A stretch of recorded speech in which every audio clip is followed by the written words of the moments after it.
If you want to go fast, go alone. If you want to go far, go together. This is something that, for me personally, I've had quite a journey with community. I've been a part of a lot of different communities, a lot of different friendship groups, a lot of different masterminds, networking events, whatever you want to call it, tribes. It's in more recent years in my adult life that I realized the importance of it. I read this statistic where it's like 80% of guys, or something ridiculous number, like 81% of guys above 30 can't identify a male best friend outside of work. So the problem with that is we're social creatures, right? And everybody gets in their own world as an adult. I've definitely experienced that. But the people that I notice are the most happy, and I'm personally the most happy, is when I'm in community. When I have either a group of guys or friends, doesn't have to be guys, but specifically guys that I can rely on, depend on for fun, for hard times, and consistency, right? So it's balancing the difference between being this like Sigma lone wolf as a guy. Everybody should have their own journey, but also you can go to your destination as a tribe, as a group. That's what we've done for millennia. So when we refer back to the quote, if you want to go fast, go alone, and if you want to go far, go together, I'm recently really buying into this concept because I've gone fast. I've gone fast my whole life. I want things done quickly and all that, but then I burn out, right? Then I lose motivation. I lose consistency because it's just me. And of the communities I've joined lately, it's kind of reflected that. It's been like a mirror for me to be able to look back and do some self-reflection and be like, that's not where I want to be. I don't want to go hard for 2 months and then fall off for a month or two, and constantly having to build up that momentum. And so with the group of guys that I'm in community with now, it makes the process very, very enjoyable. And so, for example, if you look at army, right? Like you look at the military, look at war, Spartans, war today, it's like those guys have to depend on each other and they have to be bonded in a deep way. And you don't have to love everything about these guys, but you have to be in community because you have to know that they have your back. You're willing to die for them and they're willing to die for you. And so, as a guy, it's tough, man. It's tough. Most of us, we're working full-time. Some of us have families. Some of us have partners that we have to take care of, kids, mouths to feed, bills to pay. There's not a whole lot. Like, that's kind of like the purpose of men has just defaulted into this taking care and meeting needs.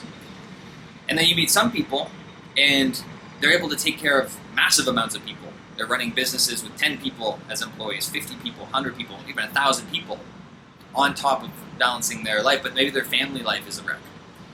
So when I started joining men's groups, I think in 2018, 2019, I was maybe 20 years old. I got to understand the power of like group and community and being vulnerable and sharing all these things that I was struggling with. And what I found out is I'm not alone. And whatever crazy thoughts that have come up, whatever shadow that I have, I noticed that when I'd share these things, a lot of the guys, they'd nod. They'd be like, me too, man. When I hear other guys share, they're sharing their journey. They're sharing their struggles, their battles. We're all pretty freaking similar. The problem is we all think we're unique. We think we're different. We're all pretty similar. We're all almost exactly the same. It's hilarious. We all struggle with the same things in our own unique ways, and we just collectively think we're like super special, and our problems are unique and can't be solved. It's some complex equation. But it's really, really more simple than that. The other thing with consistency is like going fast for 2 months, nothing really worthwhile is going to be built. Imagine like the Roman Empire, if they really pushed for like 2-3 months at a time, and they're like, okay, let's collectively like take a break. But because it was like, thousands of workers over, decades and decades or hundreds of years, whatever that freaking empire lasted, if they took breaks, they wouldn't have been able to actually succeed. It's because consistently, they built on that. Anything worthwhile, they're building on that. And so if you are in a stage of your life where you're trying to have a higher ideal, a bigger purpose, bigger impact, you want to start expressing more in the world, your gifts and what you feel like you're called to share. That's ultimately what our purpose is discovering our gift and finding a unique way to share that with the world, whatever that is for you. So if you're trying to figure out what that is and share that with the world, you already have so much bullshit that you have to deal with in your day-to-day life. Bills, taking care of people, taking care of your health, taking care of your mind, just being a human being in today's age. A lot of the time, our purpose gets put on the back burner. So when you have a community of guys that know your purpose, they know because they see it in you, and they hold you accountable, what are you doing to work on that? It makes it a lot more fun. It makes it a lot more enjoyable, the process of going through that. We do some really hard stuff together. 6 months ago, I ran an untrained marathon with a bad knee. Max I'd run previously was like 13, 14 kilometers. I don't think I'd ever run more than 13K.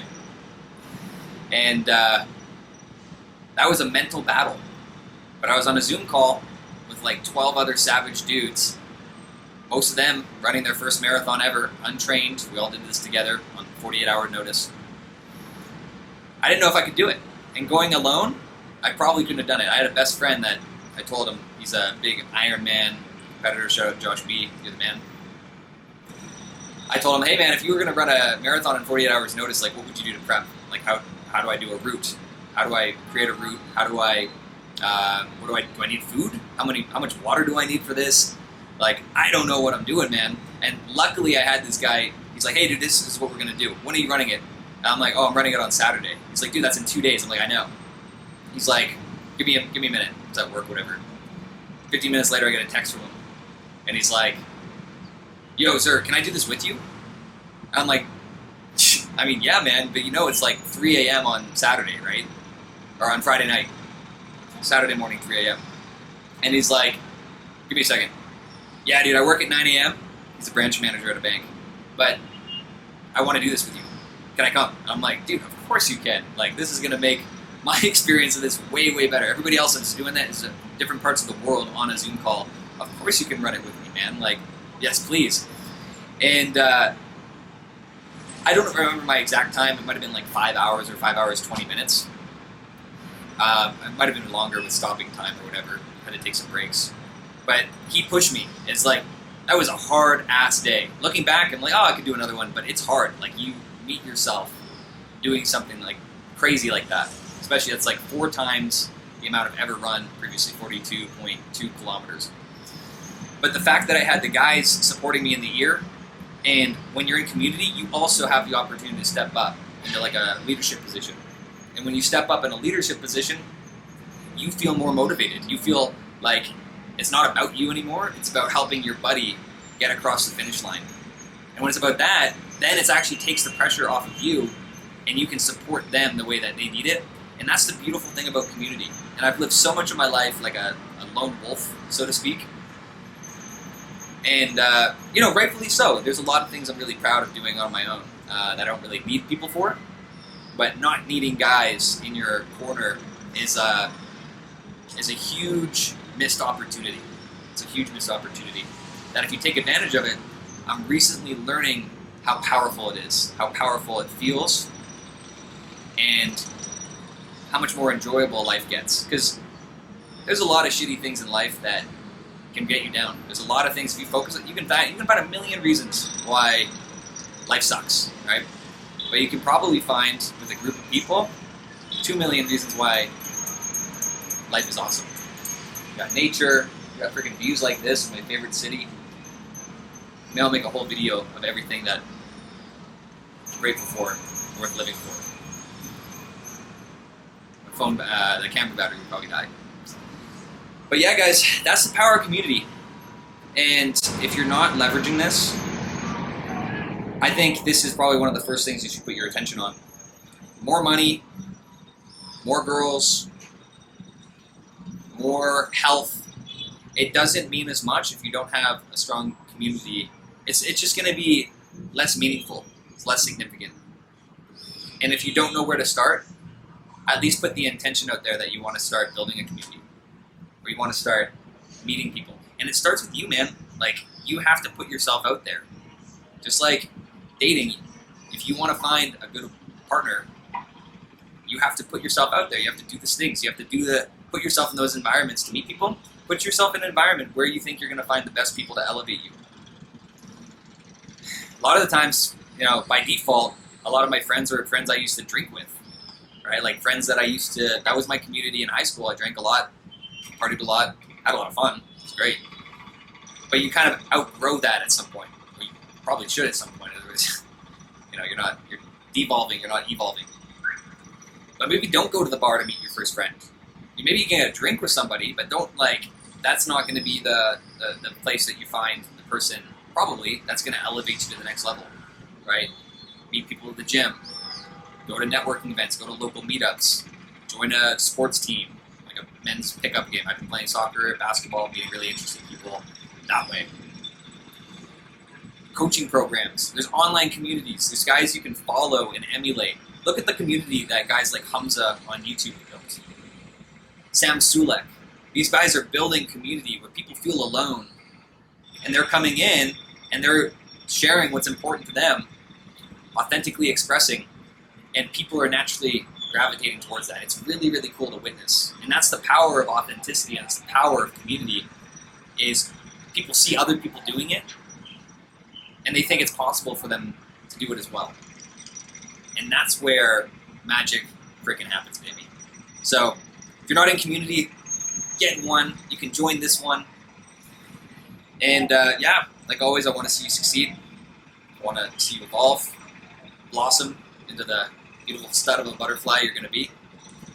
See you in the next one. Peace.